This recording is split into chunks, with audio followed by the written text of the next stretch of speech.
Now, the second ad features Dorothy Woods. She is the widow of Navy SEAL hero Ty Woods. Remember, he was killed in Benghazi while trying to save American lives. Watch this. My husband, Ty Woods, was a Navy SEAL and a fierce patriot.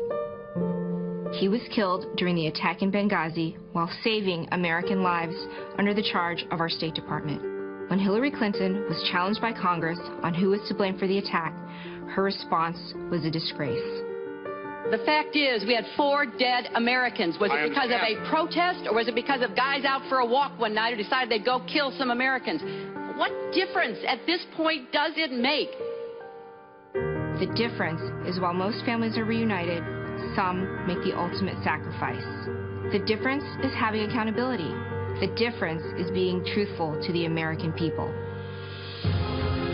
We need a leader who tells it like it is, who will have our backs. A leader we can trust to tell the truth. That leader is Donald Trump.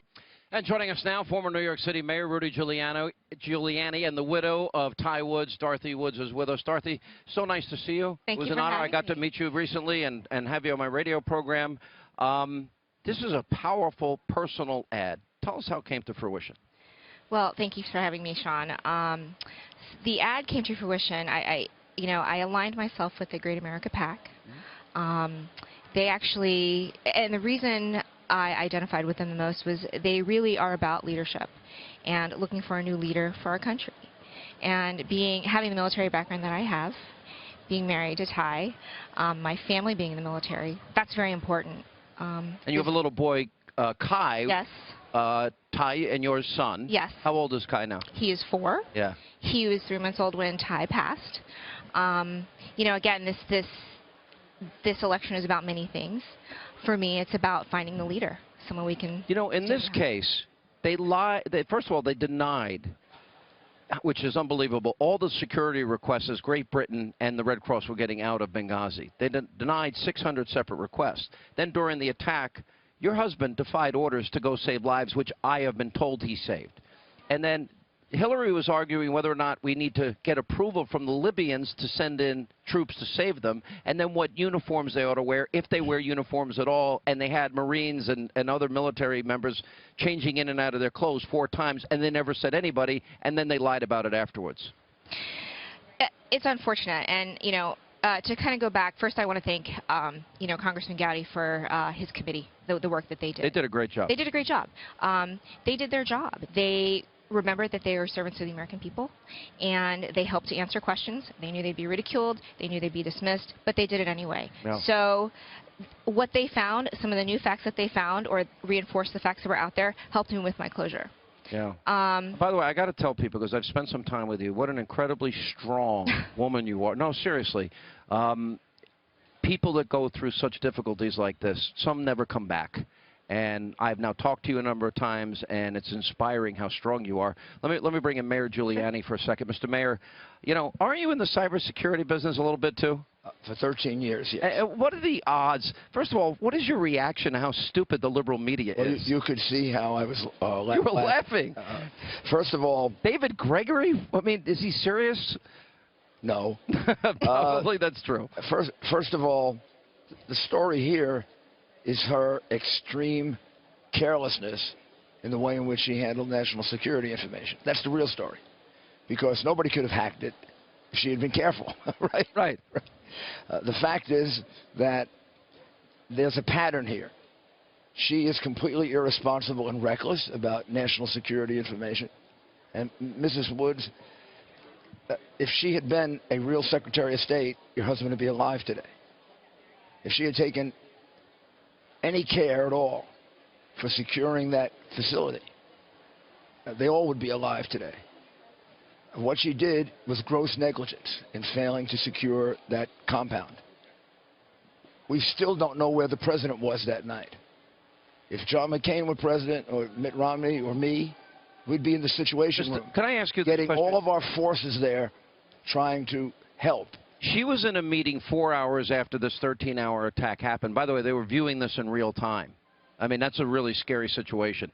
They knew what was happening. They knew it was terror. She told the Libyan president, Egyptian prime minister, and her own daughter it was terror in that case. And so my question to you is, if you were Secretary of State and you had a meeting 4 hours later and you were the top cabinet official, how would you have handled that differently as Secretary of State? Well, first of all, I would have made sure the president was awakened in the Situation Room.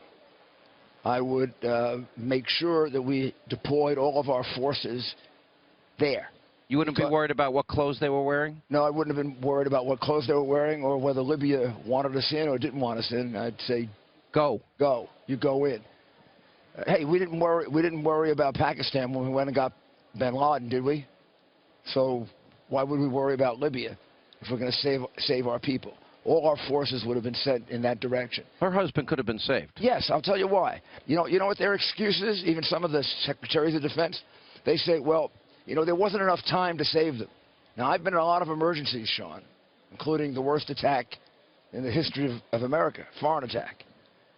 You don't know how much time you have to save someone. They could have been held hostage for 5 days or 6 days. So what you do in an emergency is you move all your forces there immediately. And had they done that, they could have saved lives. I think Ty and Glenn Doherty were two of the last to die at the end of this process. Remember, they were given a stand-down order. And then, in spite of it... If our forces had been there, it wouldn't have happened. If we had secured that mission, it wouldn't have happened. If we had closed it when the English closed it, and she had paid any attention to it, Benghazi alone makes this entire night a joke. Mm-hmm. This entire night is a complete, silly joke. First of all, they talked about no substantive issue. And what Benghazi proves is she should never be president of the United States because she is not trustworthy enough, careful enough. This wasn't a 3 a.m. call. To protect American lives. Dorothy, this was a 3 p.m. or 4 p.m. call. She was in a meeting at 7:30 that night. She was the highest-ranking official in there.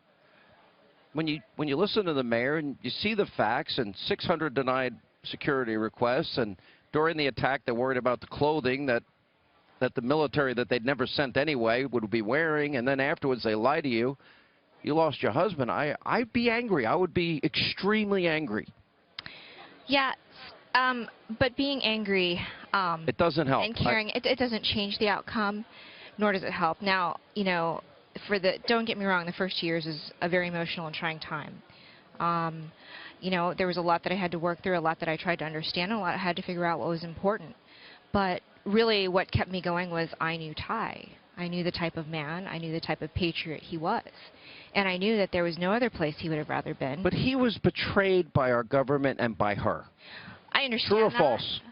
True. True. And that's my personal opinion. But, I'm pretty sure that he knew well into it that no help was coming. And he still went anyway. Saved lives. Last word, Mr. Mayor. Well, God bless him. Yeah, really. God bless you. And he was entitled to a better commander-in-chief and Secretary of State. And Donald Trump and Mike Pence and the people they choose is going to be a heck of a lot better than what we saw on the stage tonight. This president has left this country a mess. In the most dangerous state that it has been in since the Cold War.